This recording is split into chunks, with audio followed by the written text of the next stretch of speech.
Ladies and gentlemen, today I ask you to imagine walking into a room where every step feels like stepping onto emotional landmines. The air is thick with unresolved tension, and the walls whisper memories of broken trust. This isn't a physical space, it's the psychological battlefield of revisiting toxic environments. For years, I've watched people, including myself, reopen old wounds by clinging to relationships that once felt safe. The truth is, life doesn't offer do-overs. Once someone betrays you, dismisses your growth, or drags you into their cycle of despair, they've revealed their true colors. Revisiting these environments isn't just risky, it's a betrayal of your future self. In this exploration, we'll delve into 4 toxic environments that threaten your peace, integrity, and potential. Each section will blend personal anecdotes, psychological insights, and expert wisdom to show why avoiding these doors isn't about revenge, it's about survival. Before we dive in, if you're willing to help me reach more people who need this message, hit that subscribe button and press the bell. And if you're loving what you're hearing, leave me a comment with a number 1, it means the world to me. If not, let me know with a number 0, so I can grow. Now, let's unpack why the people you avoid might matter more than the ones you cling to. Door number 1. Betrayal. The permanent wound. Betrayal isn't just a broken promise. It's a calculated choice to devalue your humanity. When someone betrays you, they're not acting out of weakness. They're exposing their hierarchy of priorities. Consider the friend who leaked your secret, the partner who cheated, or the colleague who sabotaged your work. These acts aren't flukes. As author and researcher Brené Brown notes, vulnerability is the birthplace of love, but it's also the birthplace of betrayal. When vulnerability becomes a weapon, it reveals a fundamental lack of respect for your worth. Many assume time softens the blow of betrayal, but research suggests the opposite. Neuroscientists have found that revisiting traumatic memories like betrayal can strengthen their emotional impact, not dilute it. The brain's amygdala, responsible for fear responses, remains hyperalert to triggers long after the event. This is why returning to a betraying environment isn't about closure, it's about re-traumatization.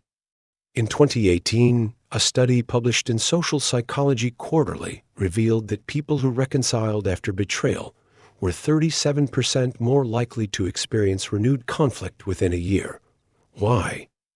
Because betrayal isn't an accident, it's a choice. When you knock on that door again, you're signaling that accountability is optional. The betrayer may act contrite, but without genuine remorse and effort to change, the cycle repeats. Protect your future by asking, does this person acknowledge the harm they caused? If not, walk away. As poet Rumi warned, if you want to go home, every step you take is a step away from where you are. When I was 25, I walked back into a friendship that had shattered me years earlier. I thought time had healed everything, but within weeks, I was right back where I started feeling used, invisible, and trapped. Sound familiar? The truth is, some people aren't just toxic, they're vipers in sheep's clothing. But what if I told you betrayal isn't an accident? It's a revelation. When someone betrays you, they're not just hurting you, they're exposing their own moral hierarchy. And guess what? Time doesn't rewrite that. It underlines it. Betrayal's cousin? Misery. Here comes the door number 2. Ever known someone who's a human gripper? The kind who turns coffee dates into complaint marathons? These aren't just negative people, they're emotional black holes. They'll drain your optimism faster than a leaky battery. Here's the kicker. They don't want your advice.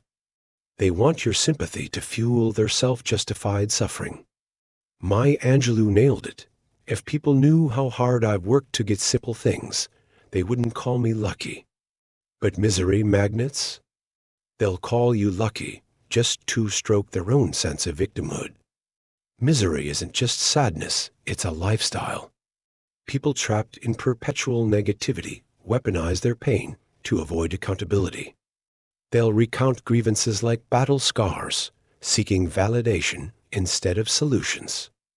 Author J.K. Rowling once said, "Misery is the most self-absorbed of all human conditions."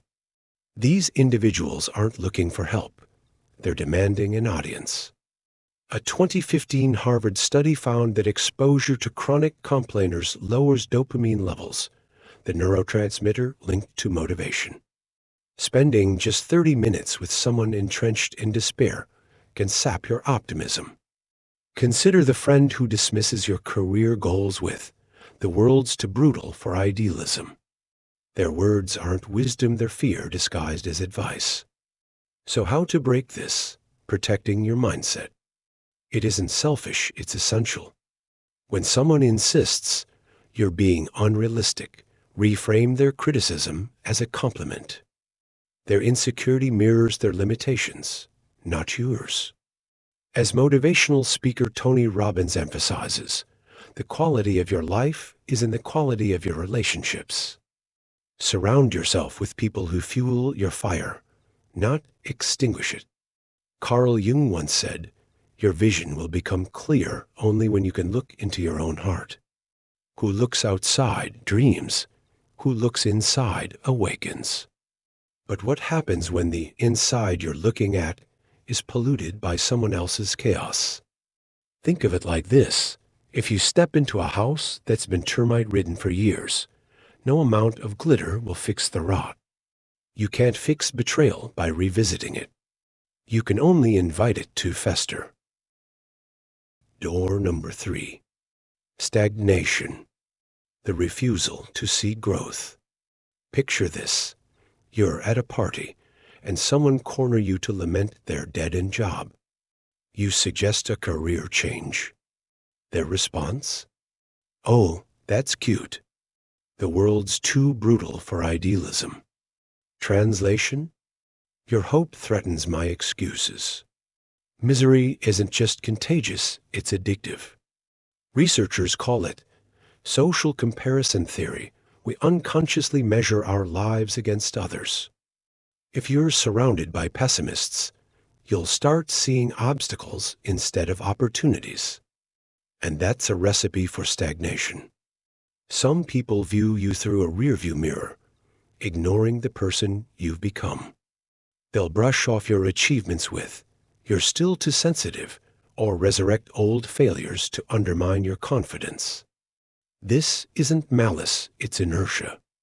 Psychologists call this the frozen in time bias, where people struggle to update their mental images of others.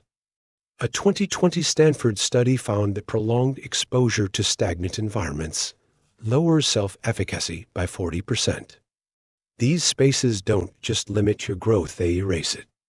Imagine investing years in therapy, only for a loved one to say, "You're still the same drama queen." Their inability to see your progress isn't about you, it's about their fear of change. Your growth requires ruthless self-compassion. When someone refuses to acknowledge your evolution, it's not a reflection of your worth, it's a sign they're clinging to their own stagnation.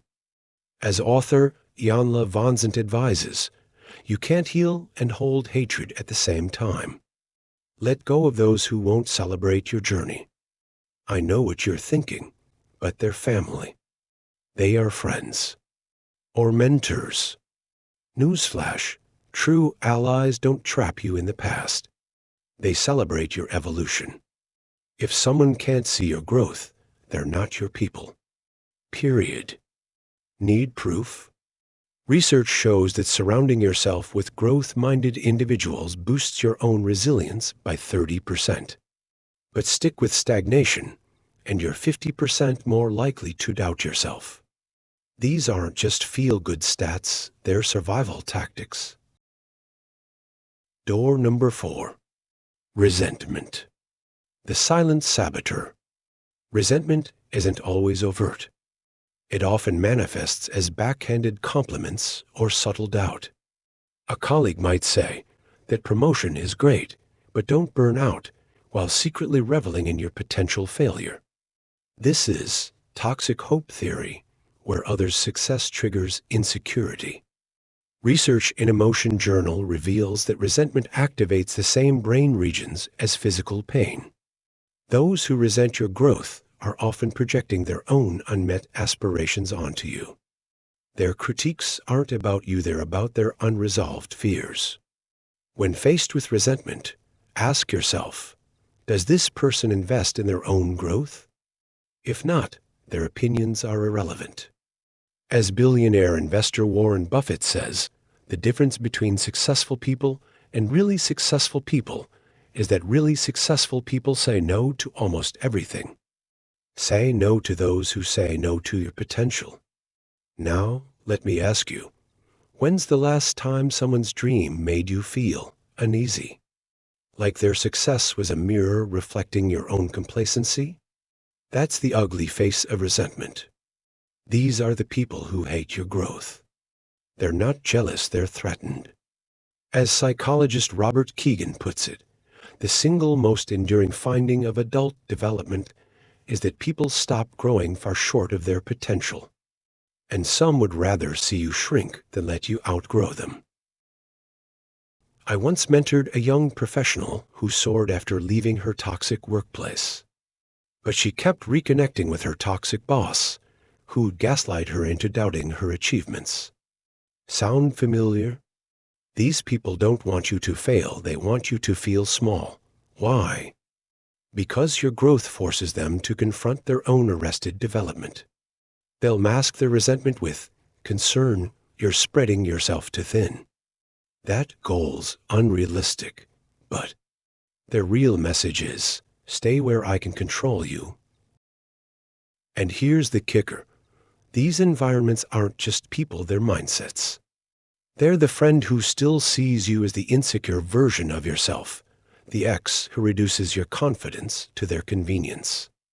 Think of it like this. Your identity is a sculpture. Every toxic relationship is a sandblaster. But when you cling to old relationships, you're letting others sandblast your self-worth. Let's recap. Betrayal's claws don't rust, they sharpen. Misery isn't magnetic, it's addictive. Stagnant relationships aren't familiar, they're prisons. And resentful people aren't caring, they're bullying. The takeaway? You can't fix these environments. You can only exit them. As poet Rumi warned, everyone carries a piece of the puzzle. But if the puzzle is love, don't let others tear yours apart. Your peace isn't a privilege, it's a responsibility. Avoiding these four environments isn't about isolation, it's about curating a life where your peace isn't a compromise.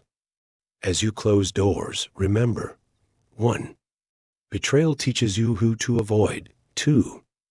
Misery reminds you to guard your mind. 3. Stagnation shows you who can't evolve with you. 4. Resentment reveals who can't celebrate your light. Your future is a mosaic of choices. Protect it fiercely. Before you go, share this video with someone who's clinging to a door they should close. Hit subscribe, it's free, and it helps me keep fighting for your well-being. And if you're feeling brave, drop a comment sharing a toxic environment you've escaped. Let's build a community where we choose our influences, not just tolerate them. Remember, loneliness isn't about being alone, it's about being unseen. By curating your circle, you're not being selfish, you're being strategic. Now go, close the doors that no longer serve you. Open the ones that do. Your future self is waiting.